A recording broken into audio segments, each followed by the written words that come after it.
Eu quero aproveitar esses últimos minutos para trazer um último tema aqui que também é relevante. Agora há pouco, durante o programa, nós mencionamos aí a reação do Congresso, de parte de várias frentes parlamentares, em relação à atuação do Supremo Tribunal Federal.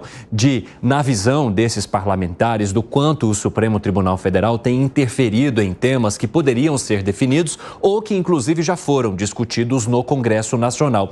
E é nesse momento em que há essa discussão, acontece também a transição de poder, porque Rosa Weber se aposenta, então hoje é o último dia dela ali no cargo, e passa a assumir a presidência do Supremo Tribunal Federal o ministro Luiz Roberto Barroso. Quem vai trazer um pouquinho de informação em bastidor sobre esse assunto é o André Anelli. Conta aí, Anelli, para a gente jogar para o debate depois.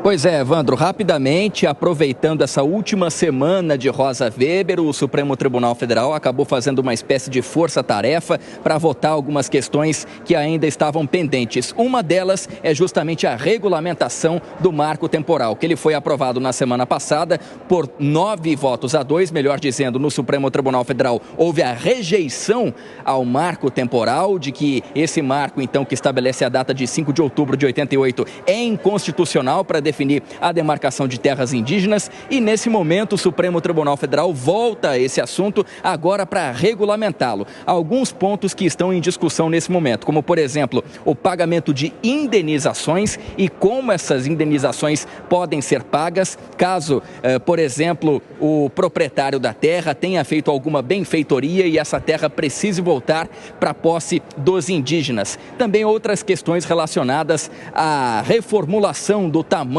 de uma área indígena. Então, tudo aquilo que ainda não ficou respondido no outro julgamento, que acabou optando pela inconstitucionalidade do marco temporal, está sendo debatido nesse momento, principalmente em relação a pagamento de indenizações aos proprietários de terra, a forma como esse pagamento vai ser feito e também a eventual ampliação das áreas demarcadas para os indígenas. É um julgamento que continua acontecendo no Supremo Tribunal Federal e a gente vai acompanhando. Evandro. Muito obrigado pelas informações, André Anelli. Eu quero jogar uma pergunta muito importante para vocês.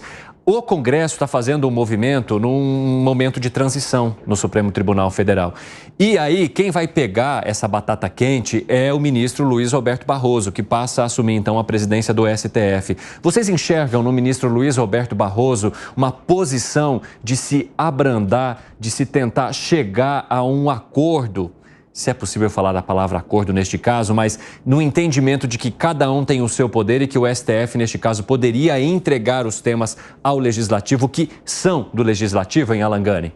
Evandro, o ministro Barroso, tecnicamente, ele é muito bom, é reconhecido isso no meio jurídico, me parece que ele tem habilidade política.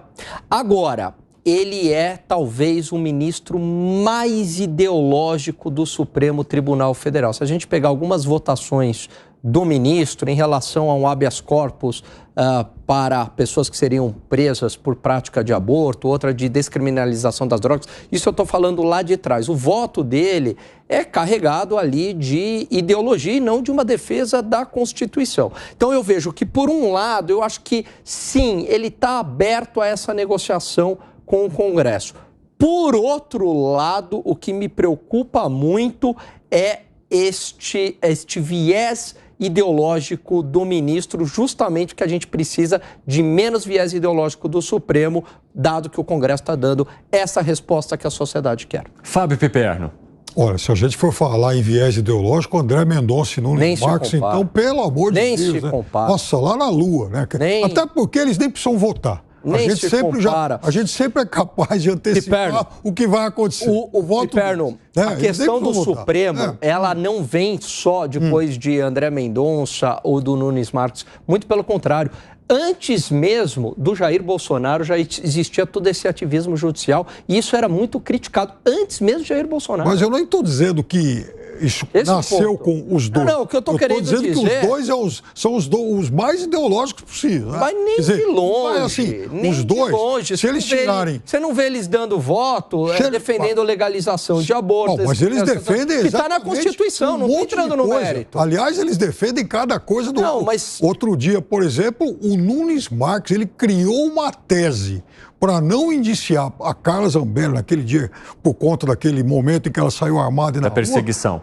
Pois é, que foi uma coisa antológica, assim, mas assim, porque os dois são os mais previsíveis dos 11. Quer dizer, eles podem tirar um ano de férias, você vai saber. Agora, eu não sei o que o ministro Barroso... Porque, veja, o Toffoli, quando assumiu, era tido como ministro político, talvez o mais hábil para lidar com os outros poderes, e não aconteceu nenhum tipo de distensão de relações. 5h54, o pessoal da rádio vai para um rápido intervalo. Daqui a pouco esperamos vocês ainda com um finalzinho de debate. Fala, Gustavo Segré.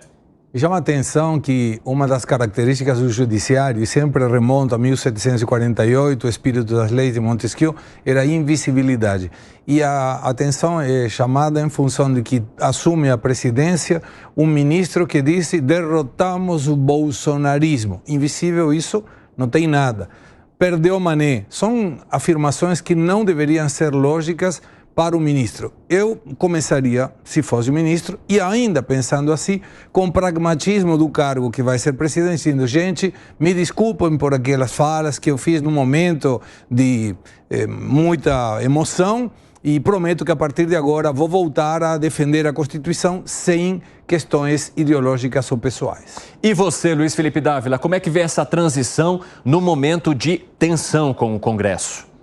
Olha, duas coisas. Primeiro, que não dá para projetar o que o Supremo vai agir amanhã, porque como eles mudam de opinião toda hora, a gente não sabe o que vai acontecer. Então, a previsibilidade de atitudes passadas não reflete o que pode acontecer em atitudes futuras. Então, a primeira coisa é: o STF é a coisa mais imprevisível do mundo, como vem mostrando o seu track record de votação aí nos últimos tempos. Então, não dá para prever. Agora, o que é importante é que mudou o contexto.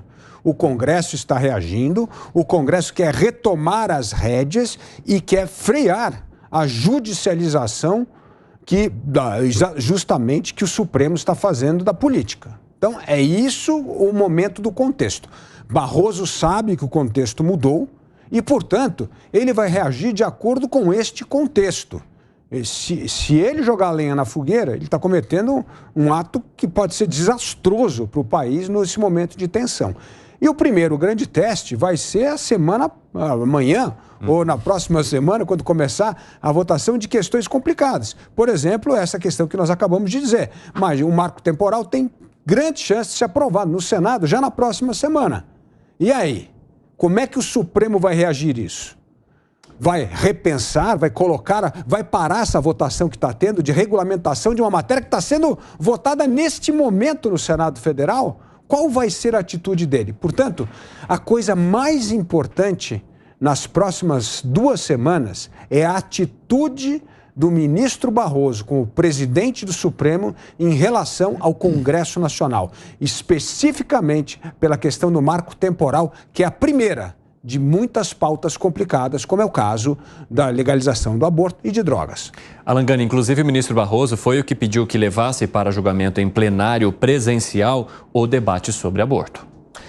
Então, acho que não deveria nem ter este debate no Supremo. Mas você vê alguma possibilidade do ministro Barroso ter o posicionamento de entregar temas que são do Legislativo para o Legislativo? Eu acho muito Aquela difícil. questão que é sempre colocada aqui pelo Dávila: olha, isso aqui não compete ao STF. Toma Congresso, é teu. Então, se o passado é um bom guia, o ministro Barroso ele já vem agindo com viés ideológico nos seus votos, não defendendo a Constituição, defendendo uma posição ideológica dele, que se ele quisesse, ele poderia ser um parlamentar. Agora, não pode ser papel de um ministro do Supremo. Concordo. E é isso que me preocupa. Dado esse passado dele, acho difícil ele abrir mão desse protagonismo de um viés ideológico de esquerda progressista. Eu concordo, mas eu acho que a situação está tão tensa. Não, eu acho que aí pode ser um...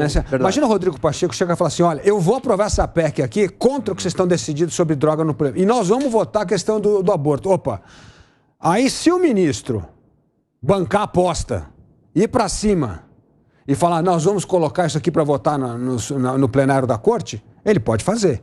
Mas aí ele está cometendo uma imprudência gigantesca, que ele está jogando lenha na fogueira desse confronto com o Poder Legislativo. Então, assim, se tiver uma conversa ali reservada, Rodrigo Pacheco e Arthur Lira, com o ministro Barroso, e dizer: que nós vamos debater esses temas nas próximas semanas no Congresso, e o outro colocar o pé no acelerador, aí a gente vai ter sim, podemos ter uma crise constitucional sem precedentes no Brasil. Eu preciso botar o pé no freio agora, infelizmente. Acabou o 3 em 1.